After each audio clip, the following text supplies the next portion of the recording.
Hey guys, and welcome back to Mulberry Branch Farm. It's Ashley here with you. If you're new, welcome. If you're returning, I'm so glad that you've come back to deal with this madness. So today I'm really starting to focus and to look ahead at what 2021 has for us.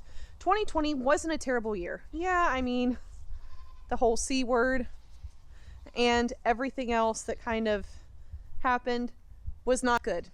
But I was able to really focus on my homestead, to bring in some new elements, to focus on what my goal is for raising goats, for gardening, for beekeeping, chickens, all of that. Everything that we encompass here, along with foraging and hunting. So looking back at all of that and all of the strives that we've had in 2020, we had lots of kid crop being born. We were milking our own goats. We were making cheese. We made butter. We're getting ready to make some goat milk soap, so stay tuned for that. It's going to be our first go at it, but I love to bring you guys along, even on what it's like doing something for the first time, because sometimes doing things for the first time is a little bit scary and it can be intimidating. So I'm going to bring you guys along, so whoever's watching this and maybe this is your beginning in homesteading or you're beginning with goats or chickens, it's okay. Everybody starts somewhere. We're all going to make mistakes. We're just trying to share something here so that you can pull something from it and not feel so bad about learning, because learning is natural. Mistakes are natural. Learning from our mistakes are what really count. So with thinking ahead to 2021, Mark and I have been laying out a couple of things that we are hoping you'll see with us here on Mulberry Branch Farm in 2021. The first and foremost is something that's going to happen behind me. This area is just kind of like almost like a privacy roadblock, but it's got a lot of potential. And you guys can see water from around our house runs out here. So there's literally water running here year round, because our water table here in Indiana, especially in the area that we're in, is pretty high. So our sump pump is constantly going and constantly pumping water out, and this is where it's at. So I feel like I really should be utilizing this because there's an open flowing water source. So here in 2021, we're hoping to put ducks, and not just any ducks. I'm really hoping to go along with Muscovy ducks. The reason I wanted to go with Muscovies is because they're a great meat duck. They are good mothers. They will raise their own ducklings. They can be great egg layers. They're not as messy. They're more about grazing, and they butcher out pretty quickly at a young age, but they don't grow so much to where it kind of hurts them or destroys their body, a lot like Cornish rock crosses do, or other different types of meat birds. So in this area with the ducks, I've kind of already got a little bit of a vision going. We have a lot of free running water here, but I don't want the ducks to make a muddy mess out of this, because while even Muscovies aren't as bad at making a mess as regular ducks, they still probably can make a little bit of a mess. I'm definitely looking to make a duck hut that gets closed up every single night. For right now, I think I just want to utilize a lot of these trees and put some welded wire up and clip wings, because I know some of the ducks, even Muscovies, could probably easily fly over a 5-foot, 6-foot fence here. We have a lot of good grazing area, so I'm hoping to fence it in from around these points, and I really want to be able to shut them up in the duck hut every night, because we have predators here, and with all of these trees, I'm sure coons could climb right up, mink could climb right up, a lot of different things could climb right up and get into this run. So I'll have to make sure that we are very vigilant about closing them up every single night. And yeah, that's what we've got for ducks in 2021. The next thing that we have going in 2021, you see that garden shed right there? Bye-bye garden shed. It's old. I've done some country graffiti on it, and I'm ready to put some more raised boxes right where this thing is. Now, fear not, none of these materials are going to go to waste. I'm really hoping that we'll be able to use a lot of the materials from this garden shed to make our duck hut. A lot of the shingles are good. I'm hoping maybe we can take that up in sections so that we can have a nice waterproof and secure duck hut with a nice roof on it. And that's not all. That's not all. So one of the next things that I'm wanting to do here is, this is our garden plot from last year. It's actually one of the bigger garden plots that we've had that are in ground, but I want to double this. I want this to go way over there, and somewhere right here in the middle, I want a greenhouse. I would love to have a high tunnel at some point, and this greenhouse that I'm thinking probably could be made into a high tunnel where we roll up the sides to allow for ventilation. But for right now, I'm going to double the size of this next year, and we're going to put a greenhouse right in the middle. I'm really not sure on the dimensions that I would want for a greenhouse, but it would probably be somewhere right here. And you guys can see that this garden kind of jumps back off of this fence line. So we'll be pulling the garden up forward and pulling it all the way over and going somewhere like over here, where Rosie is once again out and looking at me again. I'm about done with this goat. There's always one in a group. So overall, for gardening goals, I want to expand the in-ground garden. I want to get rid of the garden shed, put in some more raised garden boxes there, use the garden shed that's being demolished to make some of the duck huts, and I also want a greenhouse. So tall order, but we're really hoping. If there's a will, there is a way. Some of you were with us in the summer, late fall, when we started actually clearing the area behind me. The reason we started clearing is that we actually wanted to add pigs to our farm. So 2021, we're already seeing ducks.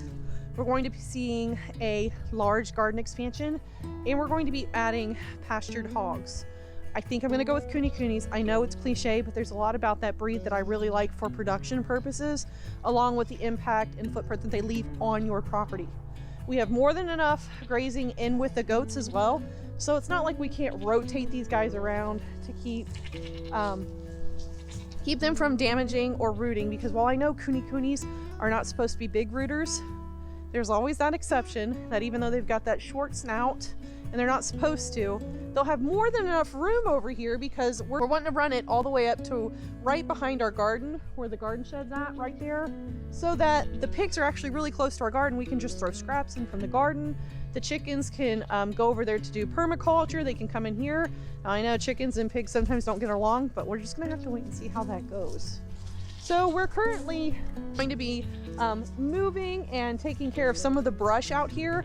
I'm still up in the air about what kind of fencing I want to use. I really think I'm just going to probably use pig panels from Tractor Supply or Rural King or someplace like that, just because I can easily pop them on and off, and they're pretty useful in all aspects all over the farm. And this will be broken up into two different pens for rotational grazing, along with probably separating boars from sows, because I would like to start off with a sow who's getting ready to deliver, along with maybe a friend that comes along that can be butchered right away, and then find somebody nearby that can breed for food. And while 2020 may have sucked, it was a fantastic year for Mark and I to really refocus what plans we have for this property, for the potential that we have here, for what, the food that we can glean from it, everything that we can grow from it. So I'm hoping to go ahead and take more space here with more berries, blueberries, blackberries, raspberries. And I'd also like to have some fruit trees right here that's kind of branching between the garden extension and the pigs. So the pigs will be behind a large food source. Any rotten fruit, any berry trimmings, anything from the garden could go to the pigs or to the ducks, or the chickens can come take care of it.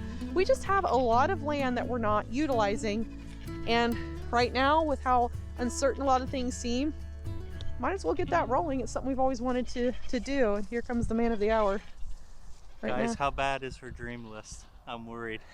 I saw her down here. Yeah, you saw me out here like this and this and this and this. It's not bad. We've only gotten through like ducks. Honestly, garden. She's gone over it with me. And actually, it's funny. Ooh. I keep saying actually. Yeah. But, actually. Ashley. But it's funny because we actually did like align on the ideas. Like when you post it was them, weird. It was like, oh yeah, it was weird. So like we were emailing at work, and I'm like, hey, I had like a free time at lunch.